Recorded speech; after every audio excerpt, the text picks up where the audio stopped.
సీతక్క,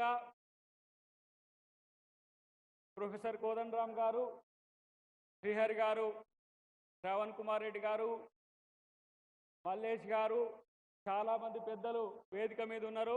అన్న వచ్చే టైం అయింది కాబట్టి ఒక 2-3 అంశాలు మేము ముందు చెప్పి నేను ముగిస్తాం. మిత్రులారా, ఆదిలాబాదులో ఈరోజు జరుగుతున్న రాహుల్ గాంధీ గారి సభ బీజేపీకి వణుకు పుట్టే విధంగా ఉంది. మిత్రులారా, మీరు గుర్తుపెట్టుకోండి. ఒక ముళ్ళ పంది ఇప్పుడు ఇక్కడికి వస్తున్నాడు అమిత్ షా, నువ్వు రిజర్వేషన్లు ఎత్తేస్తా అని చెప్పలేదా? రిజర్వేషన్లు ఎత్తేస్తా అని చెప్పి ముస్లింలకు మేము రిజర్వేషన్లు ఎత్తేస్తాం, నీ పార్టీ ఓడే ఇవాళ రాజ్యాంగాన్ని నేను రద్దు చేస్తా అంటున్న దరిద్రుడా. నేనంటున్నా, రాజ్యాంగాన్ని రద్దు చేస్తే బీజేపీలోని పాతాళంలోకి తొక్కుడనే విషయాన్ని గుర్తుపెట్టుకొని మీరందరూ కూడా. నేనంటున్నా మిత్రులారా, రాముణ్ణి మొక్కుడే బీజేపీని తొక్కుడే అనే విషయాన్ని మీరు గుర్తుపెట్టుకోరు. ఎవడప్ప సొమ్మిరా రిజర్వేషన్లు? మోడీ ఇచ్చిందా? అమిత్ షా ఇచ్చిందా? ఆర్ఎస్ఎస్ ఇచ్చిందా? బీజేపీ ఇచ్చిందా? ఇవాళ మీరు రిజర్వేషన్లు రద్దు చేస్తామంటాం. రాజశేఖర్ రెడ్డి గారు ఎవరికి రిజర్వేషన్లు ఇచ్చిండు? ముస్లింలలో వెనుకబడిన తరగతులకు రిజర్వేషన్లు ఇచ్చిండు. ముస్లిం రిజర్వేషన్లు ఇచ్చామని చెప్తాడు దరిద్రుడు అమిత్ షా. నేను అంటున్నా మిత్రులారా, ఈరోజు వాడే మన రాష్ట్ర ముఖ్యమంత్రి మీదకి ఇవాళ పోలీసులు పంపించిండు. అమిత్ షా రేవంత్ రెడ్డి వెంట్రుక కూడా బీకలేవు, గుర్తుపెట్టుకో.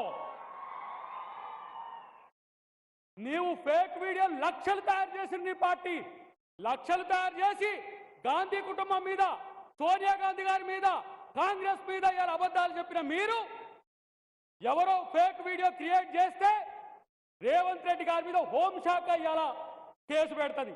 ఢిల్లీ పోలీసులు గాంధీ భవన్కి వస్తారు. అంటే మీరు అబద్ధాలు ఫేకులు చెప్పిన వాళ్ళు మీరైతే రేవంత్ రెడ్డి గారి మీదకి వస్తున్న పరిస్థితి మేము చూస్తున్నాం. ఒక విషయం మిత్రులారా గుర్తుపెట్టుకోండి, ఇవాళ ఇక్కడ ఇది కొమరం భీం గడ్డ. కొమరం భీం గడ్డ నిజామాన్నే తన్ని తరిమి కొట్టిన గడ్డ ఇది. ఇవాళ బీజేపీని తరిమి తరి కొట్టిన గ్లేమోమను ఆలోచించండి. నేను అంటున్నా, ఇవాళ మేము హిందువులం అంటున్నారు. ఏం రాముడు మీకు చిన్నయ్యా? సీత మీకేమైనా చిన్నమ్మారా? లేకపోతే రాముని వంశంలో ఏమైనా పుట్టినరా మీరు? వీనికి హిందూ అంటే తెలియదు, హిందూ మతం ఎప్పుడు పుట్టిందో తెలియదు, రాముడు ఏం చేసిందో తెలియదు. ఇవాళ నేను అంటున్నా, మోడీ సీత కొరకు రాముడు ఎంత విలవిలలాడిండో మేము చూసినాం. ఇవాళ నీ సీతమ్మను నువ్వు ఏలుకోవట్లే, నువ్వు మోడీవి, నీ భార్యను కూడా ఏలుకోలేనివి. ఈ దేశం ఎట్లా వెళ్తావో మీరు ఆలోచించాల్సిన అవసరం ఉన్నది. ఏక్ నిరంజన్ గాడు సీతారాముడ సమేత లక్ష్మణుడితో కూడిన ఆంజనేయుని మనం భద్రాచలం రామాలయంలో పెట్టుకున్నాం. ఏడ్చే రాముణ్ణి బాలరాముణ్ణి అని చెప్పి అలా రామాలయం కట్టినాం. రామాలయం కట్టడమే కాదు చెప్తున్నా మిత్రులారా, గుర్తుపెట్టుకోండి, పక్కనే బాబ్రీ మసీద్ కూలిన ప్రాంతంలో కూడా కట్టుతున్నారు. కానీ ముస్లింల మీద విషం చంపుతున్నారు. ఎందుకు ముస్లింల మీద విషం చంపుతున్నారు? పాకిస్తాన్కు పొమ్మంటే నా దేశం పాకిస్తాన్ కాదు, నేను భారతదేశంలో పుట్టిన, ఈ దేశంలో పుట్టిన ముస్లింను, ఈ దేశవాసిన అన్న ముస్లిం మీద మీకు ఎందుకు రాకసింత అని చెప్తున్నా నేను ఈరోజు. నేను చెప్తున్నాను గుర్తుపెట్టుకో మిత్రులారా, మోడీ అనేటోడు చేతగాని దద్దమ్మ, మోడీ అనేటోడు చేతగాని దద్దమ్మ. అమిత్ షా లాంటి లఫూట్ గారిని పట్టుకొని ఇలా దేశాన్ని దోచుకుంటున్నారు. ప్రధాని, అంబానీ, అదానీ ఈ ముగ్గురు దేశాన్ని దోచుకుంటున్నారు. తినే పప్పు మీద, ఉప్పు మీద, చపాతీ మీద, పుల్కా మీద, పెరుగు మీద ట్యాక్స్ చేసే దరిద్రులారా, ఎవరిని దోచుకుంటున్నా మీరు? ఈ దేశంలో ఉన్న 120 కోట్ల మంది హిందువులను దోచుకునే దరిద్రులు వీళ్ళు. పాకిస్తాన్కు పెట్రోల్ అమ్మితే 45 రూపాయలు, శ్రీలంకకు పెట్రోల్ అమ్మితే 45 రూపాయలు, మనకు పెట్రోల్ అమ్మితే 100 రూపాయలు. మీ బొందరా మిమ్మల్ని ఇలా పాతాళంలోకి తొక్కుతుంది దేశం. ఇలా మోడీ, అమిత్ షా, ఈరోజు బీజేపీ, ఆర్ఎస్ఎస్ ఎన్ని కుట్రలు చేసినా కూడా కాంగ్రెస్ పార్టీ, రాహుల్ గాంధీ నేతృత్వంలో ఇలా దేశంలో కాంగ్రెస్ పార్టీ రాబోతున్నది. ఇక్కడ రాహుల్ గాంధీ గారు ముఖ్యమంత్రి అయిండ్రు, రేపు దేశంలో ఇక్కడ రేవంత్ రెడ్డి గారు ముఖ్యమంత్రి అయినరు, రేపు దేశంలో రాహుల్ గాంధీ ప్రధాని చేయడమే మన లక్ష్యంగా ఉండాల్సిన అవసరం ఉంది. చివరగా ఒకటి రెండు అంశాలు చెప్పి ముగిస్తా మిత్రులారా. ఇక్కడ ఒక బక్కాయన తిరుగుతున్నాడు.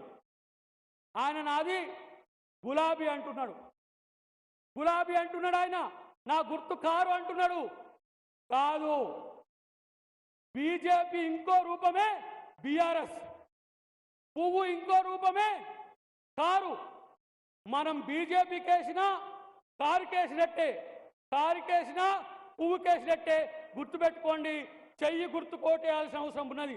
దేశంలో ఈరోజు దొంగలు పడి దోచుకున్నట్టుగా బీజేపీ ప్రభుత్వం చేస్తున్న ప్రయత్నాన్ని మీలాంటి వాళ్ళందరూ కూడా ఆలోచించాల్సిన అవసరం ఉంది. అక్క ఆత్రం సుగుణక్కకి చేయాలి, మనం గెలిపించాల్సిన అవసరం ఉంది.